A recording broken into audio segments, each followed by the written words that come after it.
우리 말라기 1장 6절로 9절 우리 같이 한 목소리로 선포하겠습니다. 내 이름을 멸시하는 제사장들아, 나 만군의 여호와가 너희에게 이르기를 아들은 그 아버지를, 종은 그 주인을 공경하나니 내가 아버지일진데 나를 공경함이 어디 있느냐? 내가 주인일진데 나를 두려워함이 어디 있느냐 하나, 너희는 이르기를 우리가 어떻게 주의 이름을 멸시하였나이까 하는도다. 너희가 더러운 떡을 나의 단에 드리고도 말하기를 우리가 어떻게 주를 더럽게 하였나이까 하는도다. 이는 너희가 여호와의 식탁은 경멸히 여길 것이라 말하기 때문이라.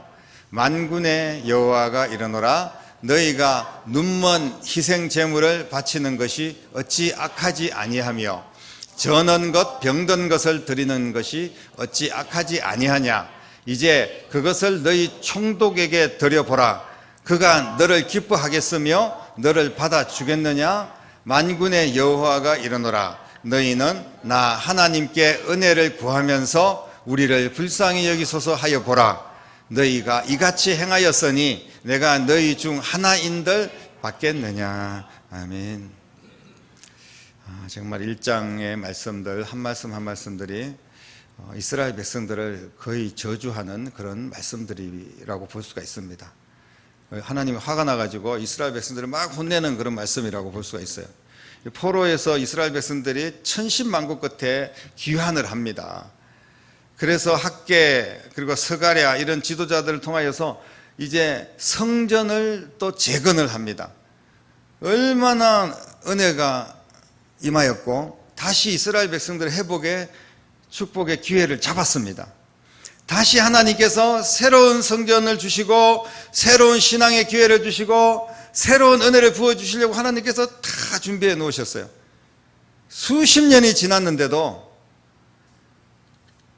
택한 백성들에게 내린다고 말씀하셨던 영광, 하나님의 놀라운 축복 이런 것들은 별로 보이지가 않는 것 같아요. 이스라엘 백성들이 여기기에 느끼기에 계속해서 성전 짓는다고 힘들고 그리고 자기들이 먹고 사는데도 너무 빠듯하고 힘든 거예요.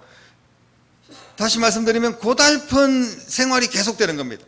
지금 이스라엘 백성들이 포로에서 이제 다시 돌아와서 자기 나라에 와서 부푼 꿈을 꾸고 그리고 성전을 재건하면서 이제 그곳에서 하나님께서 마음껏 축복해 주실 거라고 기대를 했는데 계속해서 뭔가 풀리지 않고 힘든 일들이 계속되는 겁니다.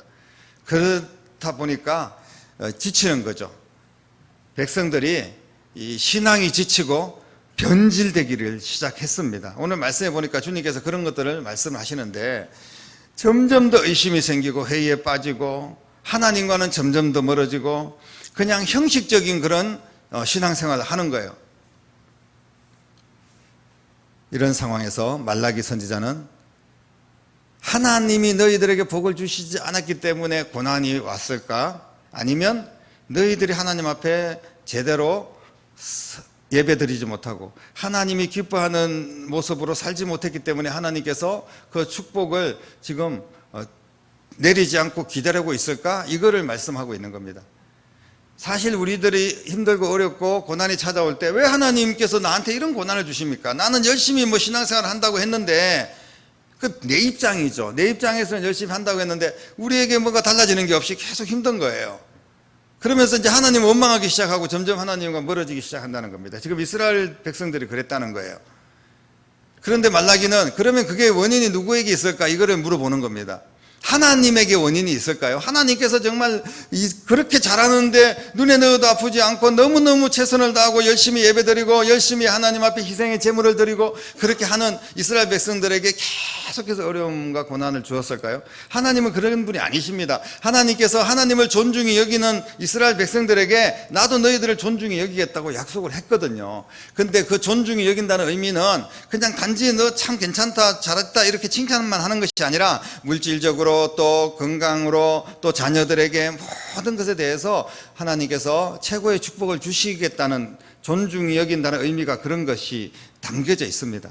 또 반대로 우리가 하나님을 존중히 여긴다 이 의미는요, 우리가 하나님 앞에 정말 준비된 예배를 드리고 정말 구별하여 예물을 바치고 또 우리가 정말 누가 알아주든 알아주지 않든 열심히 최선을 다하여 봉사하고 섬기고 이런 부분들이 하나님을 존중히 여기기 때문에 하는 거거든요. 하나님이 뭐 별것도 아니라고 생각하면 우리도 그냥 하나님을 거지 취급하면 됩니다. 뭐 동냥하듯이 그냥 뭐 몇 분 하나님 앞에 그냥 뭐 형식적으로 헌금하면 되고 그냥 뭐 예배가 늦든 빠르든 그냥 뭐 내가 형식적으로 와서 1시간 예배 드리고 시간 없으면 안 드리고 이러면 그만인 거예요. 그 하나님을 존중히 여긴다면 사실 그렇게 할 수 없잖아요.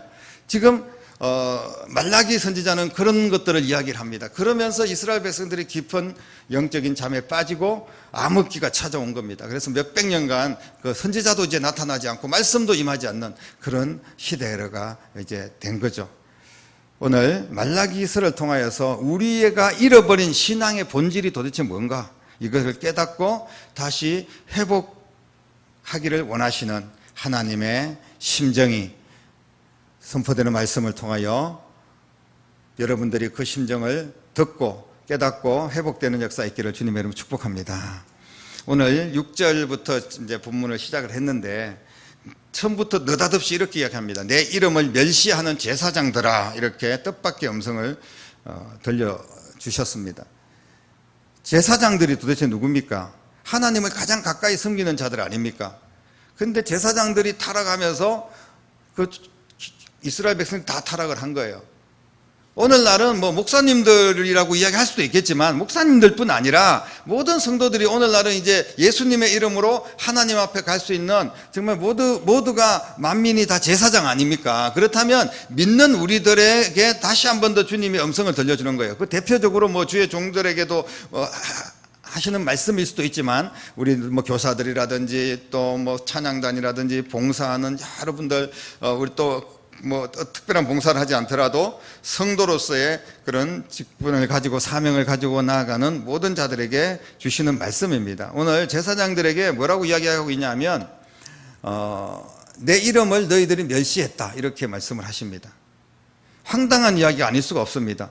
제사장들이 하나님의 이름을 멸시할 이유가 없지 않습니까? 제사장들은 하나님을 가장 존중히 여기고 또 모든 백성들에게 하나님의 말씀을 가르치고 제사를 대신해 만민들을 대신해서 제사를 드리는 제사장들인데 하나님을 멸시한다는 게 말이 됩니까? 그런데 하나님을 멸시했다는 거예요. 하나님이 뭐 말씀에서 틀린 말을 하지는 않지 않겠습니까? 있는 말씀을 그대로 말씀을 하시지 않겠어요? 오늘 7절에 보면 이런 말씀이 있습니다. 너희가 더러운 떡을 나의 단에 드리고도 말하기를 우리가 어떻게 주를 더럽게 했습니까? 참으로 뻔뻔하다는 거죠. 이제 그냥 더러운 떡을 드리는 것도 너무 나쁜 건데 더러운 떡을 드리면서 때로는 내가 정말 이 더러운 떡을 드려서 너무 미안하다는 마음도 없는 거예요. 더러운 걸 드리면서도 뻔뻔하게 그렇게 언제 우리가 더러운 거 드렸습니까? 이렇게 이야기를 한다는 거예요. 하나님이 살아계시는데 어떻게 이럴 수가 있겠습니까? 그들이 이렇게 신앙생활 하다 보니까 하나님의 응답이 없어요. 점점 더 뭐 저주가 임하고 말도 못하게 생활이 힘들어지고 그렇게 되는 겁니다. 그렇게 되다 보니까 이제는 하나님 없구나 이렇게 생각을 하는 거예요. 그럼 하나님 없으면 그냥 아예 하나님을 떠나면 또 자기들이 제사장이고 뭐 자기들이 교회 성도라고 그렇게 이름이 올라가 있는데 또 교회를 안 나가는 건 찝찝하니까 그냥 형식적으로 나와서 뭐 더러운 떡이든 썩은 떡이든 이런 것들을 그냥 드리는 겁니다. 하나님께서 이런 것들을 하나님을 멸시했다고 표현을 하시면서 그 실상을 고발을 하고 있습니다. 8절에도 보십시오. 만군의 여호와가 이르노라 너희가 눈먼 희생 제물을 바치는 것이 어찌 악하지 아니하며, 그러니까 눈먼 걸 드린다는 거예요. 하나님 앞에 제물을 드릴 때는 가장 첫 번째 것 중에서 내 것 중에서 가장 좋은 것을 드리는 거잖아요. 지금 가인과 아벨의 제사에서부터 우리가 시작될 때 하나님께서 어떤 마음으로 제사를 드리냐에 따라서 그들의 앞으로의 인생이 그냥 결정이 되는 거거든요. 그런데 눈먼 걸 드리는 거예요. 그 다음에 병든 거, 저는 거 이런 것들을 드린, 쉽게 말하면 어디 가서 그냥 싸구려 뭐 중국산 아니면 어디 뭐 그냥 덤핑 같은 거 이런 것들 그냥 뭐 남들이 버리는 거 주워다가 쓰레기통에서 그런 것들을 남들도 먹지 못하는 거를 사람도 그거 싫어하는 거를 하나님 앞에 바친다고 생각을 해 보십시오. 그런 것들을 지금 지적을 하고 있는 겁니다. 자격 미달의 제물을 드리고도 그냥 뭐 하나님이 뭐 받든지 말든지 상관이 없는 거예요. 하나님이 정말 이거를 받으시고 나를 복 주실 거야 라는 그런 어떤 믿음조차도 없는 거예요. 그냥 형식적으로 드리는 겁니다. 우리의 예배가, 우리의 예물이, 우리의 삶이 그렇게 하나님 앞에 형식적이라면 하나님께서 받으시겠냐는 거예요. 이렇게 말씀했습니다. 그것을 너희 총독에게 드려보라. 총독이라면 이제 지도자라고 이야기할 수 있고, 뭐 오늘날 뭐 장관이나 아니면 시장, 포천시장 정도라고 생각해 보십시오. 그런 거 어디서 포천시장한테 선물 갖다 주면서 뭐 저는 거, 뭐 눈먼 거, 뭐 병든 거, 뭐 다리 잘린 거 이런 거 그냥 뭐 대충 그냥 포장도 안 하고 그냥 쓰레기처럼 이렇게 싸가지고 시장님 이거 드십시오. 이거는 완전히 조롱하는 거잖아요. 놀리는 거잖아요. 하나님을 지금 놀리고 하나님을 조롱한다고 그렇게 말씀을 하고 있는 겁니다. 실제로 지금 이 사람들이 그렇게 했어요. 그러니까 그들의 미래가 어떻게 되겠습니까? 깜깜할 수밖에 없는 거예요. 사람도 받을 수 없는 재물을 하나님께 드리는 것. 정말 노골적으로 하나님 무시하는 거 아니겠습니까? 하나님이 살아계시면 우리한테 한번 저주해 보시지? 이런 식으로 그냥 하나님을 멸시했던 그 당시에 이스라엘 백성들의 모습이었습니다. 9절 말씀도 한번 더 볼까요? 정말 가슴 아픈 이야기들이 계속 이어지는데 만군의 여호와께서 이러노라 너희는 나 하나님께 은혜를 구하면서 우리를 불쌍히 여기소서 한다는 거예요. 교회 와서 하나님 은혜를 내려주십시오. 나를 불쌍히 여기주십시오. 라고 하는 말조차 거짓말이고 하나님을 조롱하는 거라는 거예요.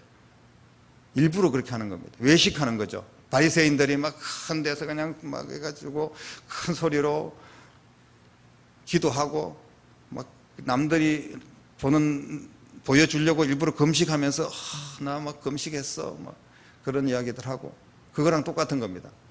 그 남들이 볼 때는 잘 몰라요. 이 사람들이 뭐 제사장들이 은혜를 구하고 무슨 뭐 하나님 불쌍히 여기소서 하니까 정말 훌륭한 사람이라고 생각하는 분들도 있겠죠. 물론 사람들은. 그런데 너희들이 지금까지 위에서 열거했던 대로 이렇게 행하고 내가 너희 중에 한 개라도 그 기도를 받겠느냐 이런 말씀을 하고 계시는 겁니다. 양심의 가책도 없이 그냥 뻔히 아는 거잖아요. 이게 제일 나쁜 겁니다. 하나님 나를 불쌍히 여기소서 하는 게 진심이 아니에요. 하나님 불쌍히 여길 리도 없습니다. 내가 무슨 짓을 했는지 다 알기 때문에. 그 정도로 최악의 상태의 모습이 바로 그 당시에 제사장들과 또 이스라엘 백성들의 모습이었다는 겁니다. 쉽게 말씀을 드리면 입으로는 하나님의 은혜가 필요한 척하면서 행동으로는 하나님을 멸시하는 태도를 멈추지 않았던 이스라엘 백성들, 저주를 받아 마땅한 모습 아니겠습니까? 우리가 읽지 않았지만 계속해서 몇 가지를 좀 제가 말씀드리겠습니다. 12절에 보면 너희는 말하기를 여호와의 식탁은 이미 더러워졌다. 왜냐하면 자기들이 더러운 걸 드렸으니까 당연히 더러워졌죠. 그리고 그 위에 있는 과일 곧 먹을 것은 경멸히 여길 것이라 하여 내 이름을 더럽혔다고 이렇게 표현하기도 하고요. 13절에는 만군의 여호와께서 이러노라 또 말하기를 이 일이 얼마나 번거로운고 하며 코두섬을 치면서 훔친 물건, 저는 것, 병든 것들을 가져왔다는 거예요. 하나님 앞에 예배 드리는 게 얼마나 번거로운지 모릅니다. 근데 그게 진짜 우리가 힘들 수 있거든요. 예배 드리는 거, 하나님 앞에 섬기고 주의 사명 감당하는 게 정말 어렵고 힘든 일입니다. 그런데 야 이거 정말 얼마나 번거로운 일인가. 그냥 형식적으로 하자. 그러면서 그냥 하나님 앞에 대놓고 그냥 코두숨을 치면서 오늘 말씀 13절의 표현이 그런 거예요. 코두숨을 치면서 그렇게 저는 것, 훔친 거, 뭐 병든 것 이런 거 가져왔는데 너희가 이같이 봉헌물을 가져오는데 그것을 너희 손에서 내가 받겠느냐 이렇게 말씀을 하고 있습니다. 하나님 앞에 예물을 드리는 일이 귀찮고 번거롭고 정말 너무나 아깝고 뭐 그래서 그냥 어디서 주워오거나 훔치거나 그런 것들을 드리면서 코두숨 치면서 뭐 받든지 말든지 알아서 하십시오. 우리가 그냥 뭐 하나님이 정말 거지입니까? 적선하듯이 그렇게 뭐 몇 푼 던져주면 하나님이 감사하다고 그렇게 받을 그럴 하나님의 모습이 그런 모습이냐는 거예요. 우리에게 과연 하나님이 그런 존재냐는 겁니다. 이거 뭐 해도 해도 너무한 겁니다. 어찌 제사장들이 하나님이 주신 옷을 입고 하나님이 주신 음식을 먹고 입만 열면 하나님을 말하는 사람들이 이렇게 할 수가 있겠습니까? 사람이 생각해도 기가 막힐 일인데 살아계신 하나님께서 이 모습을 보면서 그 심정이 어떻겠습니까? 그래서 계속해서 앞에 말씀하실 때마다 만군의 여호와가 나 여호와가 나 여호와가 그러면서 자기 이름을 강조를 합니다. 강조를 하시는 것은 내 이름으로 너희들을 직접 저주하겠다는 것을 말씀하고 있는 거예요. 얼마나 무서운 말씀인지 모릅니다. 그런데 그런 것들을 깨닫지를 못하는 거예요. 하나님의 이름을 멸시하고 더럽힌 자는 반드시 하나님의 심판과 저주가 있을 거라는 것을 말씀하시는 정말로 귀한 말씀입니다. 이런 말씀을 듣고 깨닫고 회개하고 하나님 앞에 바로 서기를 원하시는 하나님의 심정이 오늘 말씀 안에 있는 줄로 믿으시기를 바랍니다. 하나님을 기만한 일에 대해서 하나님께서 저주를 내리신 내용들이 그 밑에 이제 1장에서 또 2장 앞에 부분까지 쭉 나오고 있는데 실제로 하나님께서 저주를 내리셨어요. 짐승 가운데 또 저주를 받아서 짐승들이 이제 새끼를 낳지 않는, 못 놓는 그런 저주들이 일어나게 되고요. 그리고 심지어는 2장 2절에 보면 내 이름을 영화롭게 하지 아니하면 내가 너희에게 저주를 내려서 너희의 복을 저주하리라 이런 말씀이 있습니다. 다시 말씀드리면 지금 내게 주신 복도 저주로 바꿔주겠다는 거예요. 내 가정, 지금 나의 일터, 내 자녀들 하나님께서 내게 주신 복까지도 뒤엎어버릴 것이다 이렇게까지 말씀하셨습니다. 하나님을 멸시하고 비웃은 결과가 얼마나 무서운지를 분명하게 말씀하고 있습니다. 2장 3절에 보면 보라 내가 너희 자손을 꾸짖을 것이다 그러면서 후손들까지 저주하는 그런 모습을 보는데요. 똥 곧 너희 절기 희생의 똥을 너희 얼굴에 바를 것이라는 거예요. 내가 너희들 얼굴에 똥칠을 하겠다 그렇게까지 말씀하셨습니다. 하나님 얼굴에 똥칠을 했으니까 너희들도 너희들 얼굴에 내가 똥칠을 하겠다라고 말씀하시는 거예요. 너희가 그 똥과 함께 버림을 당할 것이다. 지금 2장 3절 말씀 한번 보십시오. 실제로 그렇게 정확하게 기록을 하고 있습니다. 2장 9절에는 이렇게까지 말씀하십니다. 나도 너희로 하여금 모든 백성 앞에서 멸시와 천대를 당하게 하였나니라 라고 말씀을 하고 있습니다. 사랑하는 성도 여러분, 만일 하나님의 이런 진노가 오늘날 사실을 우리는 이스라엘 백성들하고는 전혀 다른 그런 귀한 신앙생활을 하고 있어 뭐 그렇게 생각하시는 분이 있을지도 모르겠습니다만은 그때와 지금 현재 우리의 신앙 상태가 뭐 별반 다르겠습니까?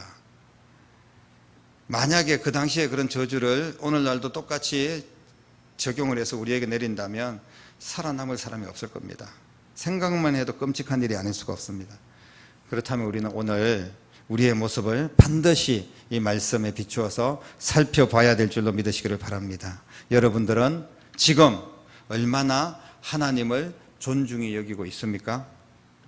혹시 이런저런 환난이 멈추지 않고 계속해서 우리 인생에 어려움이 있다면 어쩌면 내가 하나님의 이름을 멸시해서 하나님께서 나를 책망하고 나를 돌아오게 하시는 하나님의 그런 사인이 아닌가 그런 생각을 반드시 해봐야 됩니다.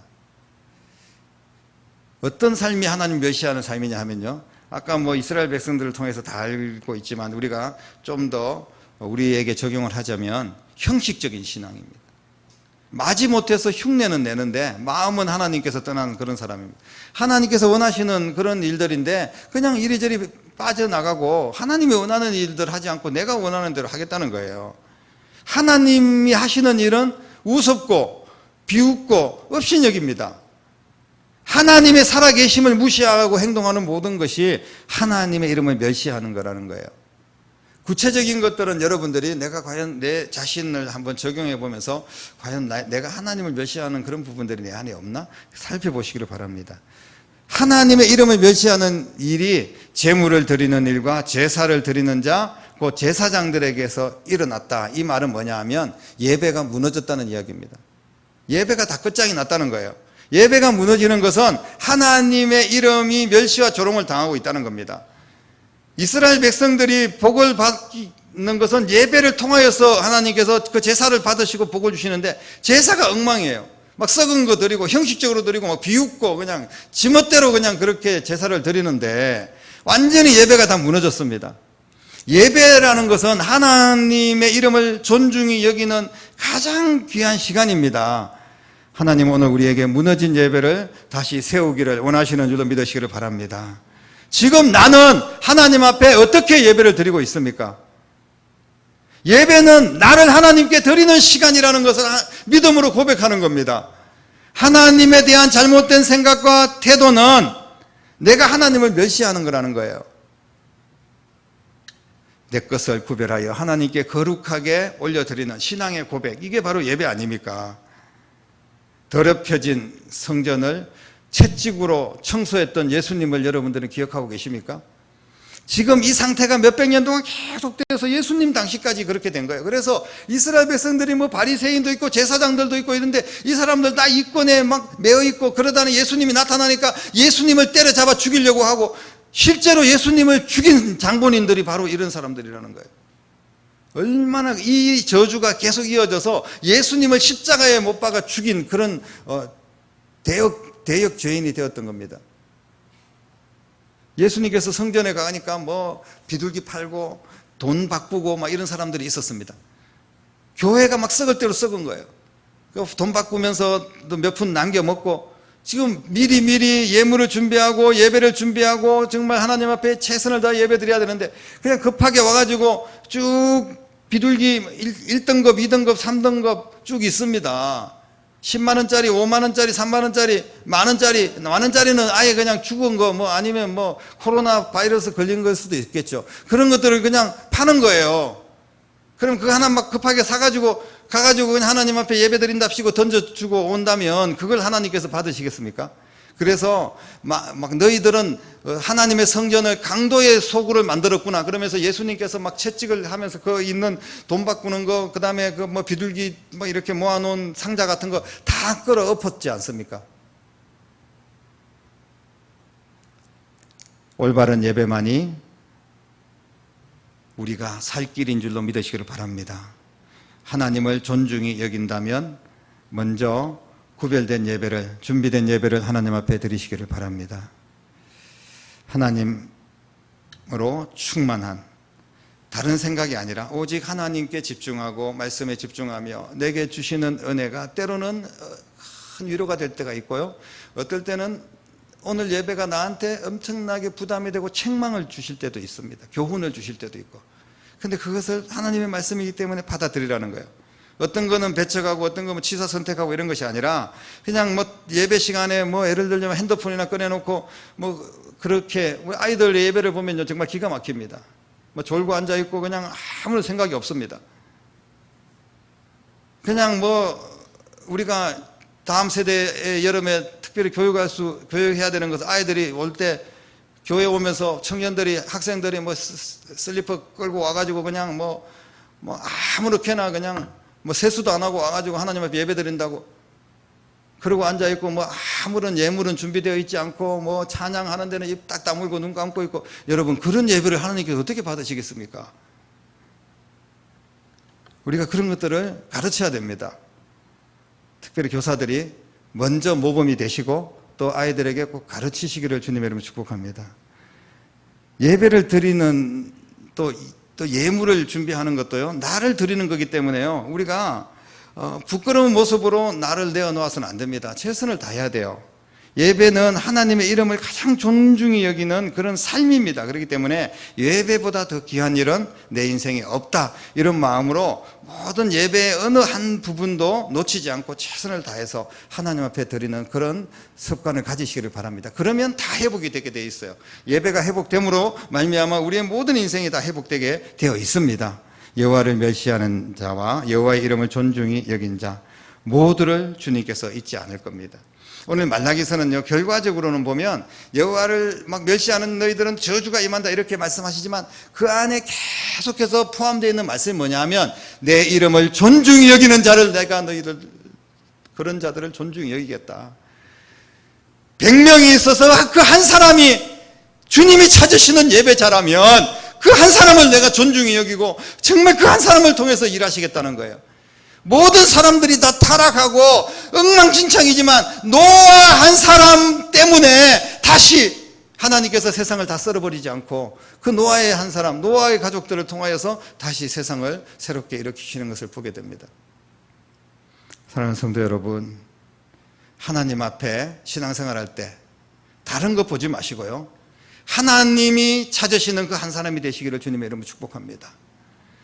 이만하면 하나님이 어떻게 생각하실까? 내가 이렇게 찬양하고 이렇게 기도하고 이렇게 헌금하고 이렇게 예배하고 이렇게 섬기는데 하나님은 어떻게 생각하실 것만 생각하면 돼요.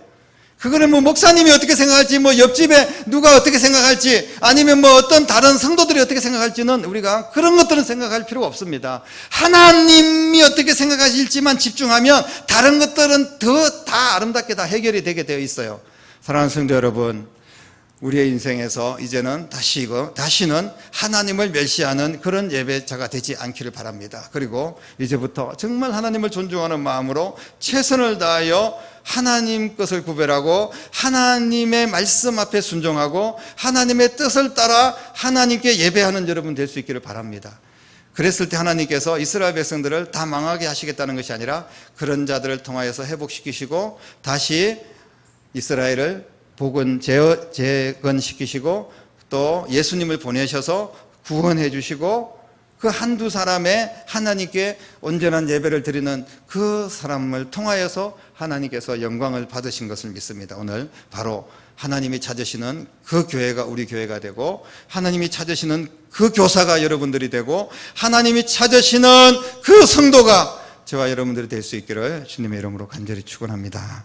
기도하겠습니다. 살아계신 아버지 하나님, 하나님의 이름을 존중히 여기는 하나님의 백성들이 되기를 원합니다.